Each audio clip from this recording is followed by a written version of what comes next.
Now, living on campus. The University of Cincinnati has 8 residence halls. We offer both traditional and suite style. How traditional style works is you have 2 to 4 people per room, common restrooms, and lots of common areas spread throughout the building. Pretty standard residence hall. We also have our suite style residence halls. How these work is there are 2 to 4 people per room, but you also have 2 bedrooms, a common area, and a kitchenette inside that residence hall room. So how I like to describe those residence halls is the traditional style tend to be a little more social. You're spending more time in common areas. Students have their doors open. Whereas the suite style tend to be a little more private. People are spending more time with their suite mates with their door closed. So it really depends on what kind of an experience your student is looking for. I did live in a traditional style here at UC in Calhoun Hall. Absolutely loved it. I love the social aspect of it. But if you're looking for something a little more low-key, that's definitely an option. Also, all of our residence halls offer themed floors. So you can select honors floors, architecture floors, engineering floors, just to name a few. So it gives students that opportunity to have a live, learn community where you're also going to class and living with that core group of students who are studying the same program as you. UC also has 3 nationally ranked dining centers on campus: Center Court, Market Point, and Stadium View Cafe. When Market Point opened in 2007, it actually was awarded the gold medal for the best dining center in the country. So fantastic opportunities on campus here. How UC dining works is at the beginning of each year you select a number of meal swipes that you're going to get. Essentially what they'll do is throughout the year, or throughout the quarter I should say, it's going to count down the number of swipes you have. So it's completely up to you to divvy those up accordingly. You can have friends swiped in.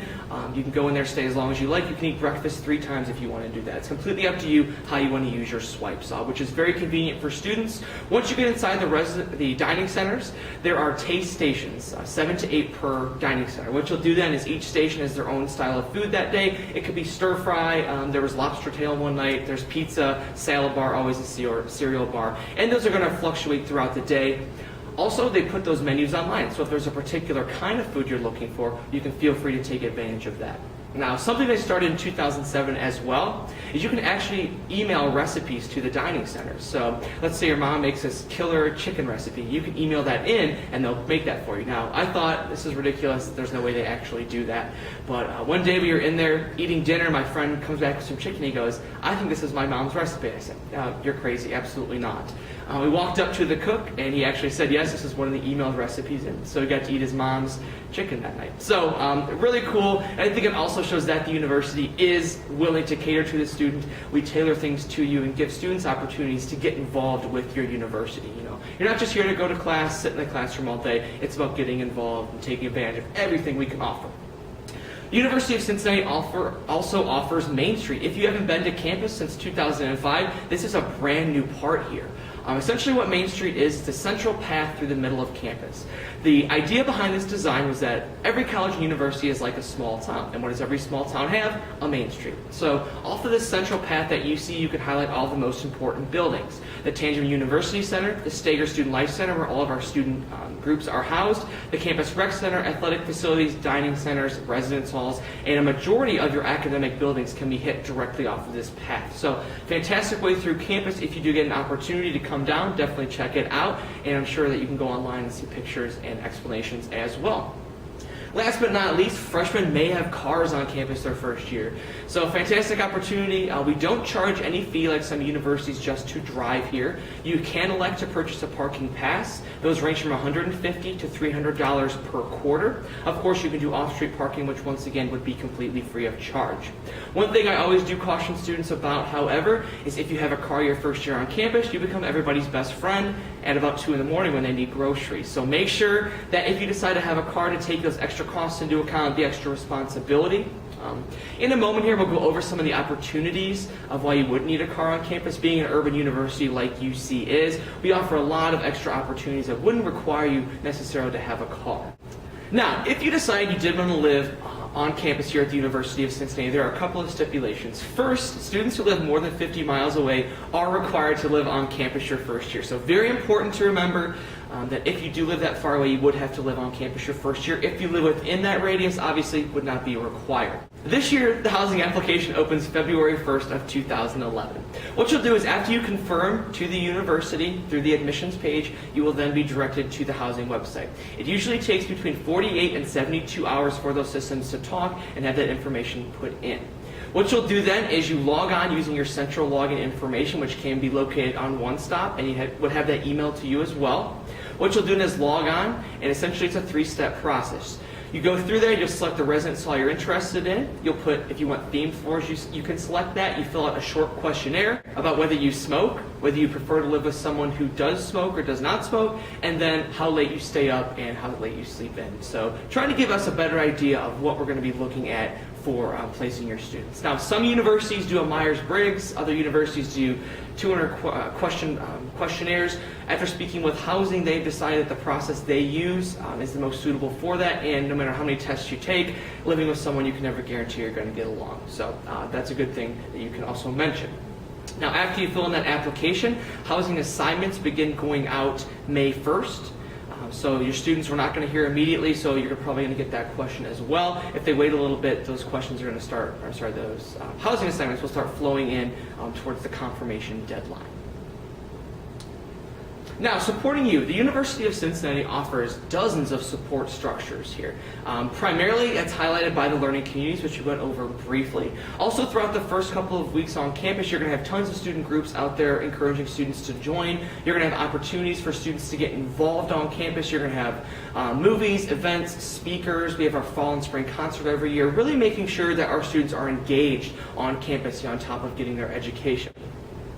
Now, the University of Cincinnati also offers some fantastic academic advising. Each student at UC is going to be assigned an academic advisor. Throughout your first year on campus, you're required to meet with that advisor at least one time per quarter, hopefully more. That advisor can help you with scheduling courses. They can help you if you're feeling like you're struggling with a class. They can set you up with tutors. They can talk to you about student groups on campus. They're a great resource to take advantage of on campus here. Also, we offer free tutoring for all of our students. The free tutoring office on campus is called Academic Excellence and Support Services. And essentially what you'll do is you can go to that office in French Hall. You'll meet with an advisor there, and they can set you up with one of those tutors. The tutors are paid by the university, but like I said, free to the student. You can meet with them once a day, once a week, once a month, once a quarter. It's really up to you to set up that time frame about when you want to meet with that academic advisor.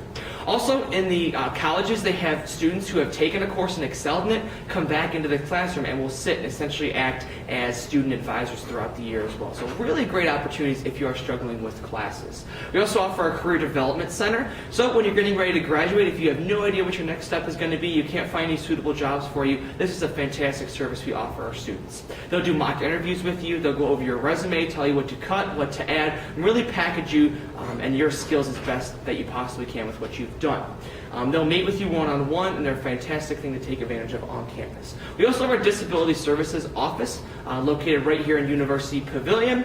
That could be for mental disabilities, that could be learning disabilities, physical disabilities. They can set you up with extra time on courses, tons of things that they can offer students on campus. One of the most important things about all the support structures on campus is that they do differ from high school. If you're struggling with a class, if you can't find a particular service you're looking for, the university is not going to come to you. So it's always important, and I always emphasize to my students, take advantage of what we have. You're paying the tuition, but make sure you're reaching out and taking advantage of all these things we can offer you. We also have our one-stop student service center. Now, this was started in 2003. When this started, it was a very unique program, only one of 3 universities in the country at that time to have a similar office like this. Essentially what it's done is combined 7 different administrative offices on campus. So they take care of adding and dropping classes, they take care of scholarship and financial aid, paying your bill, essentially any administrative problem you have with the university, you can take care of right here at One Stop. Now that's something you could do one-on-one in their cubes, you could call them, you could chat with them online, or you can send them emails. So we offer students a number of ways to get in touch with that office as well. Now, looking out for you, the University of Cincinnati does have a fully certified police department here, UCPD. They patrol 5 blocks in every direction on campus, so about half a mile, as well as all of the campuses, of course. Now, crime is down about 50% over the last decade and about 13% over 2009. So they're doing a fantastic job to making sure not only campus itself is safe, but the area that surrounds campus where students live is safe for them. Our residence halls are key carded 24/7, so you're going to have a key to get into the facility as well as into your actual room. And a lot of times the University of Cincinnati is overlapped by 2 different police forces. The city of Cincinnati also patrols the area around campus as well. So in most cases you're going to have 2 full-time police forces patrolling the area. The University of Cincinnati has over 300 student organizations here. So on top of coming to school, getting involved in the classroom, having a fantastic experience there, we really encourage our students to get involved in the community and on campus. I had a professor in the College of Business, and the first day of class she sat us down and told us, don't just go to class, go to college. So being part of a big, huge public research urban university like UC, we can offer you a lot of ways to get involved. The university has tons of things going on throughout the year.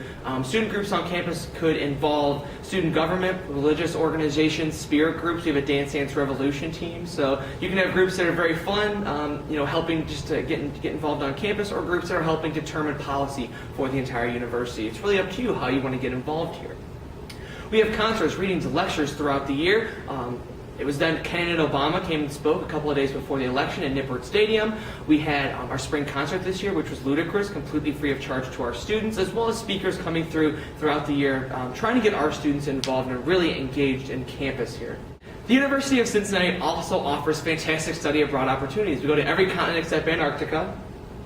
Yeah, there you go. You'll get a laugh on that one. Try it, I'm telling you. But we have programs since 2003. The students at the University of Cincinnati have co-opted or studied abroad in over 80 different countries. So we have fantastic opportunities that last anywhere from a week up to a full academic year spent studying abroad, and times in between of a month, 3 months, a full academic quarter, really taking advantage of those experiences. These are great ways to augment your degree and what you're learning, as well as what you're committed to in the community around campus. Really great opportunities to see how it's done elsewhere. Also, the university has fantastic off-campus opportunities. Since the University of Cincinnati was founded in 1819 as a municipal university, we are an integral part of the city of Cincinnati and have fantastic connections. And so we encourage our students to get involved in the community. Being engaged in the Clifton Heights area, Avondale, Corryville is a really big part of developing students here at UC.